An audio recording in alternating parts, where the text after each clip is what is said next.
ഇത്രയാണ് ഇപ്പോൾ പറയാനുള്ളത്. ഒരുപാട് ചോദ്യങ്ങളുണ്ടാവും, അതിനൊന്നും ഇപ്പോൾ വിശദീകരണമില്ല.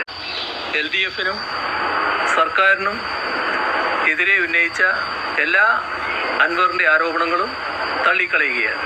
അത് പൂർണ്ണമായും LDFനെയും സർക്കാരിനെയും അപകീർത്തിപ്പെടുത്താനുള്ള ശ്രമത്തിൻ്റെ ഭാഗമായി വന്ന ആരോപണങ്ങളായിട്ട് മാത്രമേ കണക്കാക്കാൻ പറ്റൂ. ഈ നിലപാട് നേരത്തെ നിശ്ചയിച്ച അന്വേഷണ സംവിധാനത്തിൻ്റെ പ്രവർത്തനങ്ങളെ ഒരു തരത്തിലും ബാധിക്കുന്നതല്ല. ഇത്രയാണ് ഇപ്പോൾ പറയാനുള്ളത്. ഒരുപാട് ചോദ്യങ്ങളുണ്ടാവും, അതിനൊന്നും ഇപ്പോൾ വിശദീകരണമില്ല. അദ്ദേഹവുമായിട്ടുള്ള എല്ലാ ബന്ധവും വിച്ഛേദിക്കുന്നു.